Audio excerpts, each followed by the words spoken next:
kuliah, sekolah secara online. Nah, anak-anak kita harus tetap semangat. Karena apa? Karena kasih Tuhan sangat luar biasa dalam hidup kita semua. Kasih Tuhan sangat tinggi, sangat dalam, dan sangat luas di dalam hidup kita. Dan sungguh indah. Kita sama-sama nyanyikan lagu pujian Kasih Yesus Manis dan Indah.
Tuhan Yesus yang baik, kami bersyukur dan berterima kasih untuk pagi hari ini. Tuhan masih memberkati kita semua.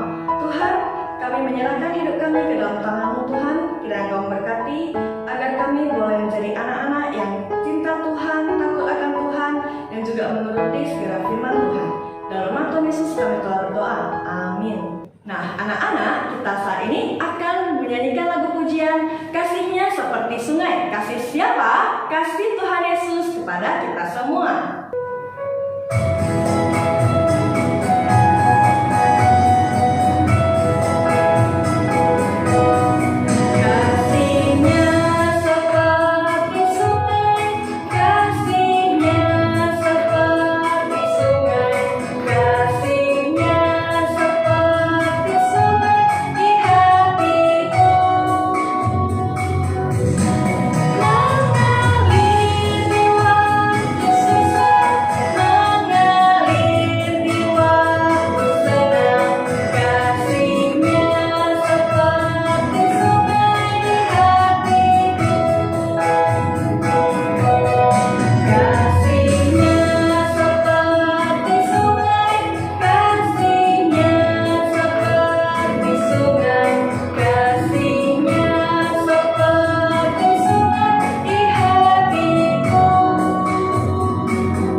Sebelum kita mengikuti KKR hari ini, mari kita sama-sama menyanyikan sebuah lagu seperti Samuel Kecil.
Shalom anak-anak semuanya, senang sekali bisa berjumpa dengan kalian semuanya.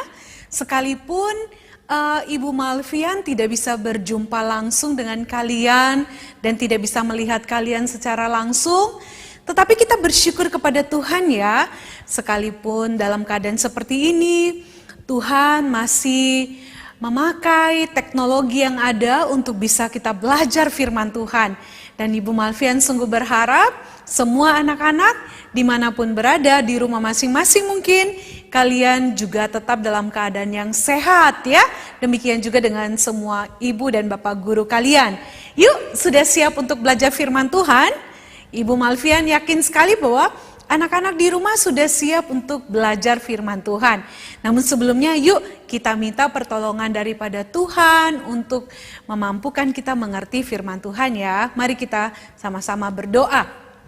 Tuhan Yesus, terima kasih, kami sungguh bersyukur pada kesempatan ini kami boleh bersama-sama memuji Tuhan dan kami akan belajar firman Tuhan.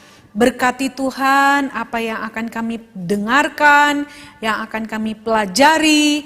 Tolong kami untuk belajar melakukannya dalam hidup kami. Karena itu kami serahkan waktu ini, berbicaralah, kami siap untuk mendengarkan firman Tuhan. Dalam nama Tuhan Yesus kami berdoa. Amin. Oke, nah anak-anak, Ibu Malvian mau tanya nih, siapa di rumah atau kalian di mana saja, kalau dikasih permen coklat yang seperti ini nih, kalian mau terima atau mau tolak? Ayo angkat tangannya.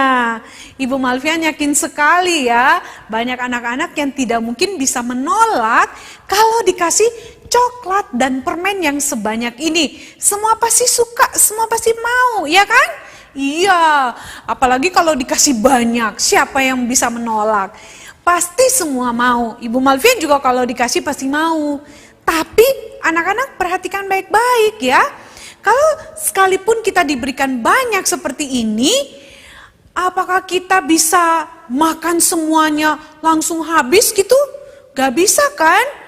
Kalau kita makan langsung setiap hari atau makan terus permen atau coklat-coklat ini, maka yang akan terjadi apa? Kita bisa sakit perut, sakit gigi, bahkan kita juga nanti lama-lama bisa sakit diabetes. Bukan cuma orang tua loh, tapi banyak anak-anak zaman sekarang karena sering banyak makan manis, akhirnya menjadi sakit diabetes. Nah anak-anak itu karena apa? Susah menolak coklat dan permen yang enak-enak ini. Nah, anak-anak, ini kalau makanan. Gimana kalau dengan dosa? Apakah kita bisa nggak ya menolak dosa? Berani nggak kita berkata tidak kepada dosa? Kenyataannya banyak loh ya, anak-anak yang seringkali sulit atau susah untuk berkata tidak kepada dosa. Nih ya, misalnya seringkali bohong, bohong terus, sudah tahu bohong itu dosa, tapi masih terus berbohong. Nah pertanyaannya, anak Tuhan bisa nggak berkata tidak kepada dosa? Bisa dong. Nih kita mau belajar ya dari seorang yang sangat luar biasa, yang berani untuk berkata tidak kepada siapa? Kepada dosa. Siapa dia? Nah ini dia anak-anak. Kisah ini kalian bisa lihat di dalam Kejadian ya. Di dalam Kejadian 39 ayat yang pertama sampai dengan yang ke-23. Kita tidak usah membaca semua. Kalian memperhatikan apa yang dikisahkan di dalam Kejadian 39 ini.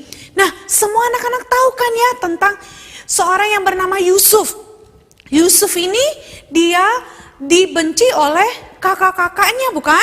Sehingga singkat cerita waktu itu mereka membuang Yusuf ke dalam sumur. Kemudian bukan hanya membuang, kemudian akhirnya mereka menjual Yusuf ya kepada orang-orang yang lewat, yang berasal dari negeri yang jauh gitu ya. Dan singkat cerita pada waktu Yusuf ya mau dilelang atau mau dijual nih, ada seorang yang bernama Potifar. Nah anak-anak, Potifar inilah yang membeli Yusuf pada waktu itu ya. Jadi biasanya mereka ada tempat untuk menjual budak-budak ya, orang-orang yang akan dipekerjakan seperti itu ya. Jadi si Potifar membelinya dan kemudian Potifar ini mempekerjakan Yusuf di rumahnya. Dan ternyata Yusuf ini seorang yang cinta Tuhan. Dia takut akan Tuhan. Dia mengasihi Tuhan dengan sangat luar biasa. Sehingga dia ini diberkati Tuhan dengan luar biasa. Dia rajin, dia giat bekerja, dia bertanggung jawab, disuruh kerja apa dia kerja, dia melakukan semuanya itu dengan senang hati, dengan sukacita. Sehingga Tuhan memberkati semua apa yang dikerjakan oleh Yusuf pada waktu itu. Dan yang terjadi adalah semua apa yang dimiliki oleh Potifar menjadi semakin berhasil. Ladangnya lah, semua usaha-usaha yang ada yang dimiliki oleh Potifar waktu itu menjadi berhasil. Sehingga membuat apa? Yusuf ini menjadi orang kesayangan daripada siapa? Dari Bapak Potifar ya. Wah, Bapak Potifar itu mempercayakan semua apa yang dia miliki gitu ya. Wah, dia bilang, kamu harus mengelola ya semua usahaku. Nih di rumah ini juga kamu semua yang atur gitu ya. Jadi Bapak Potifar gak usah pusing-pusing lagi. Gak usah susah-susah lagi bekerja. Dia enak aja hanya tinggal makan gitu ya. Yang bekerja, yang menjadi orang yang dia percaya itu yaitu siapa?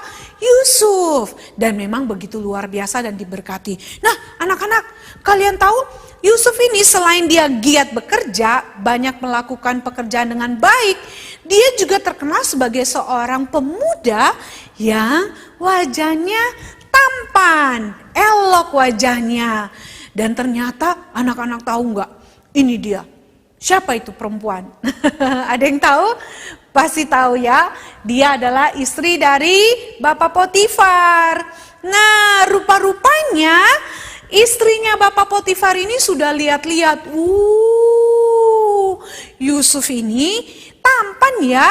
Wah, jadi istrinya Potifar ini sudah lihat-lihat. Wah, ini seorang pemuda yang tampan. Sehingga apa yang terjadi? Wah, yang terjadi adalah dia ingin supaya bisa tidur dengan siapa? Tidur dengan Yusuf. Waduh, ini boleh nggak ya? Pastinya tidak boleh. Karena istrinya ini kan sudah punya suami, yaitu Bapak Potifar. Tidak boleh. Kalau dia tidur dengan Yusuf itu artinya dia melakukan dosa. Tapi saat itu istri Bapak Potifar ini hatinya betul-betul dipenuhi dengan dosa. Sehingga dia ingin sekali supaya Yusuf bisa menemani dia. Jadi dia panggil-panggil Yusuf, dia bujuk-bujuk, ayolah Yusuf, ayo. Tapi Yusuf selalu menolak anak-anak. Yusuf tidak pernah mau, sekalipun dibujuk, sekalipun dipaksa, dirayu oleh siapa? Istrinya Potifar, tetapi Yusuf selalu menolak. Dia berkata tidak boleh gitu ya. Nah suatu hari gitu ya, di rumah itu kosong tuh, gak ada siapa-siapa, hanya ada Yusuf di sana. Apa yang dilakukan oleh istrinya Potifar? Dia bujuk rayu supaya Yusuf mau bersama dengan dia. Dan kemudian karena Yusuf takut, dia takut sekali, bukan karena hanya dia takut kepada Bapak Potifar, tapi Yusuf ini ternyata seorangnya takut akan Tuhan. Sehingga dia lari. Pada saat itu apa yang terjadi anak-anak? Wah, waktu dia lari, yang terjadi adalah si istrinya Potifar ini tarik bajunya si Yusuf. Jadi bajunya itu ketinggalan tuh sama dia ya. Yusufnya udah lari. Yusuf bilang apa? Yusuf berkata begini loh anak-anak. Dia mengatakan begini ya. Coba kalian lihat di dalam ayat yang sangat menarik sekali. Yusuf berkata begini ya. Bagaimana mungkin aku melakukan kejahatan yang besar ini dan berbuat dosa terhadap Allah? Wah, Yusuf bilang, bagaimana mungkin aku melakukan kejahatan yang besar ini dan berbuat dosa terhadap Allah?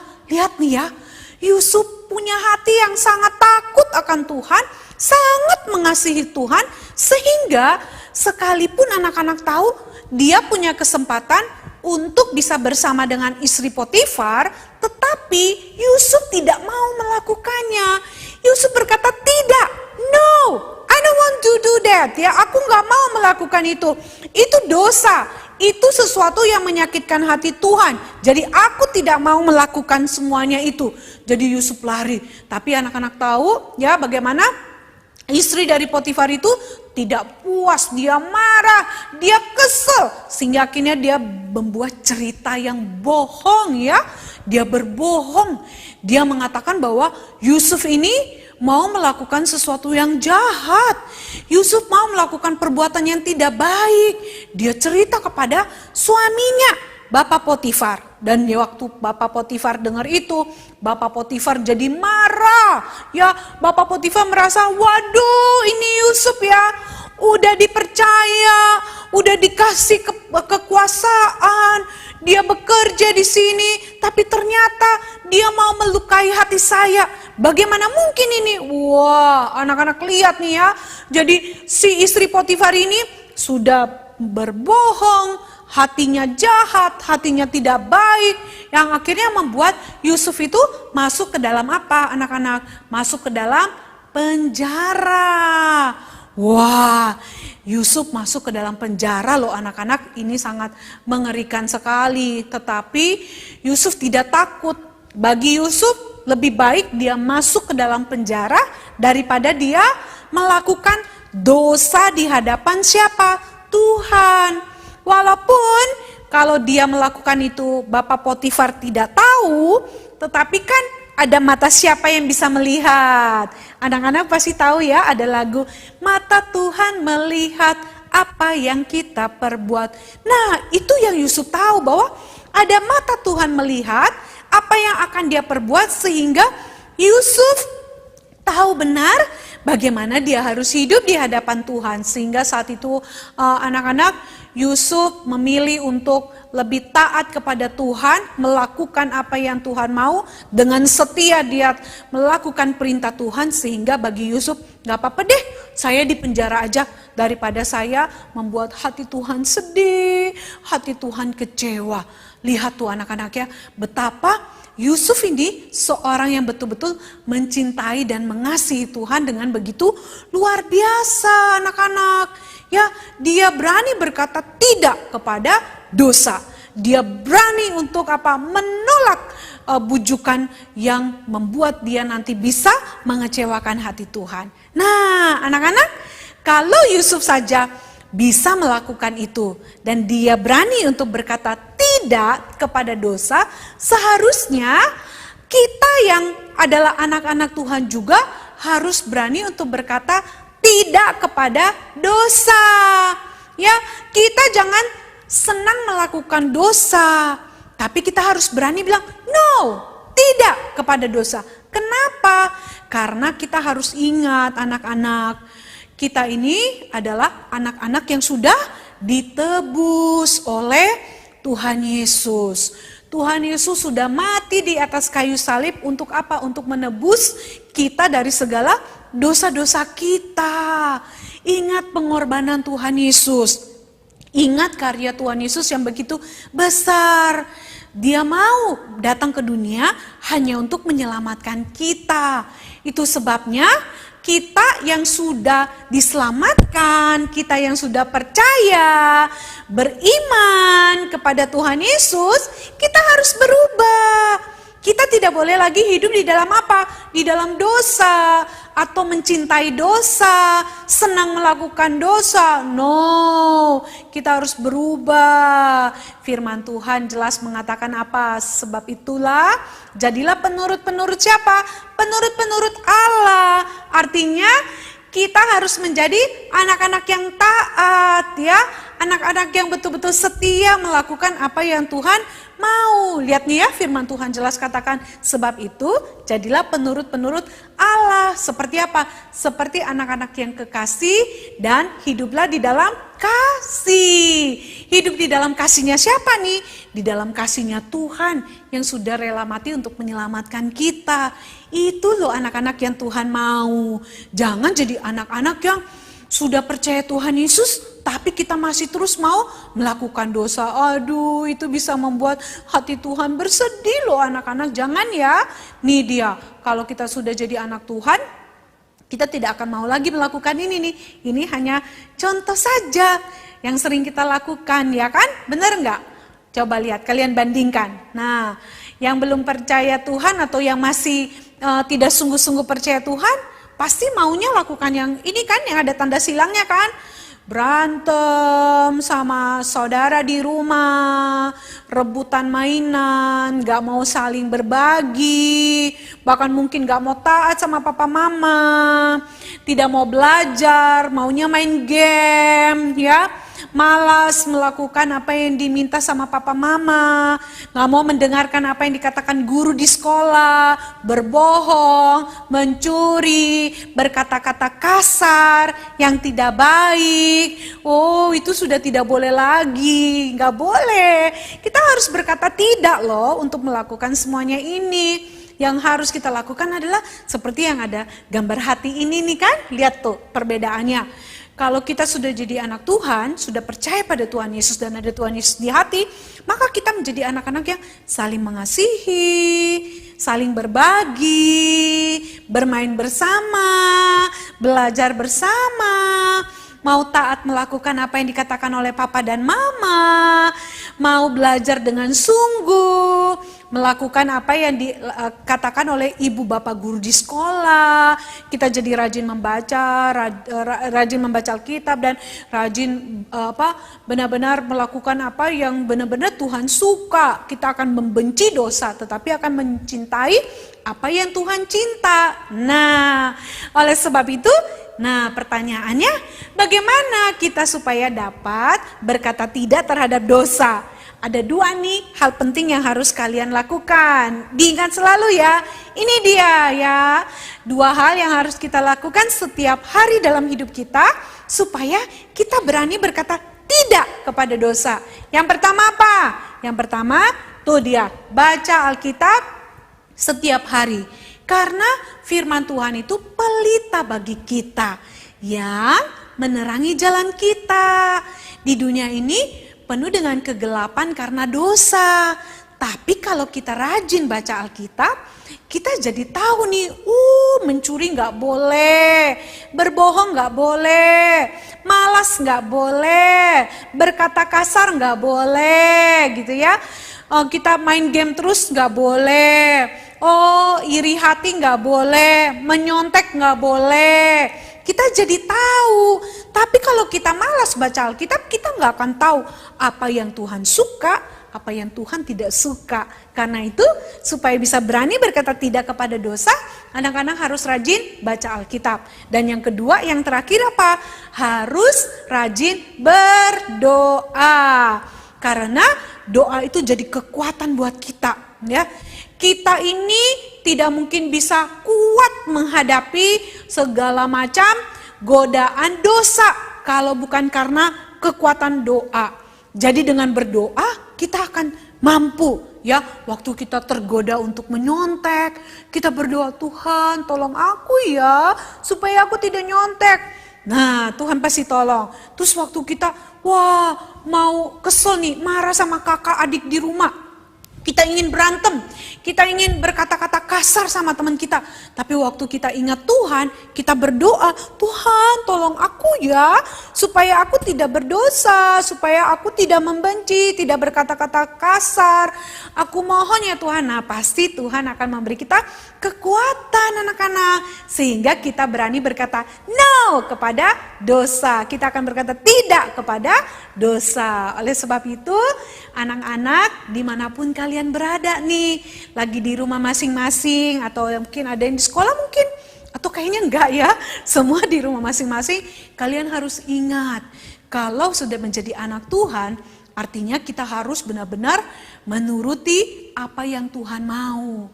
Tuhan Yesus mau dan Tuhan Yesus rindu kita jadi anak-anak yang taat dan setia melakukan perintah-perintahnya. Tuhan sedih waktu kita melakukan dosa, Tuhan gak suka. Tuhan mau kita benar-benar setia, taat untuk melakukan apa yang Tuhan mau. Ingat, Tuhan Yesus sudah mati menyelamatkan kita, bukan?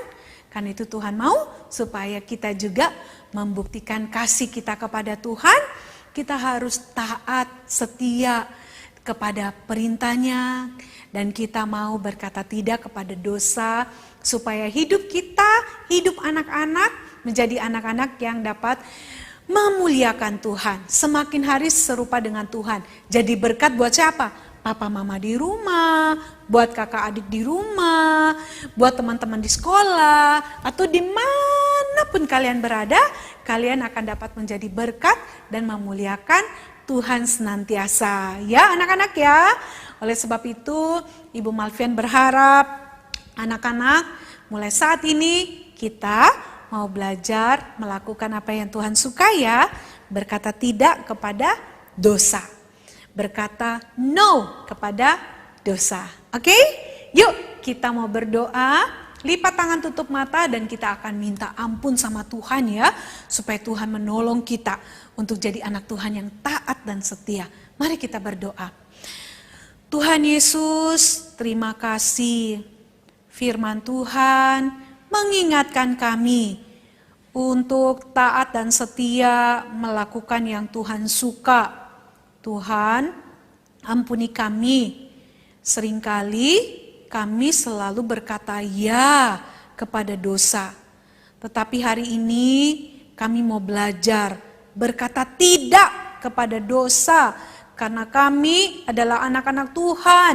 Tuhan Yesus telah mati menyelamatkan kami. Dan kami mau menjadi anak-anak Tuhan yang membuktikan kasih kepada Tuhan dengan taat dan setia melakukan firman Tuhan. Dan kami akan berkata tidak kepada dosa apapun bentuknya. Kami mau belajar melakukan yang Tuhan suka sehingga Tuhan senang dan benar-benar bangga melihat kami sebagai anak-anak Tuhan. Terima kasih Tuhan Yesus untuk firman-Mu. Di dalam nama Tuhan Yesus kami berdoa. Amin. Oke, semua anak-anak, firman Tuhan telah selesai. Tuhan Yesus memberkati kalian semua. Ingat tetap selalu menjaga kesehatan dan melakukan protokol kesehatan ya. Oke, bye. Tuhan Yesus memberkati semuanya.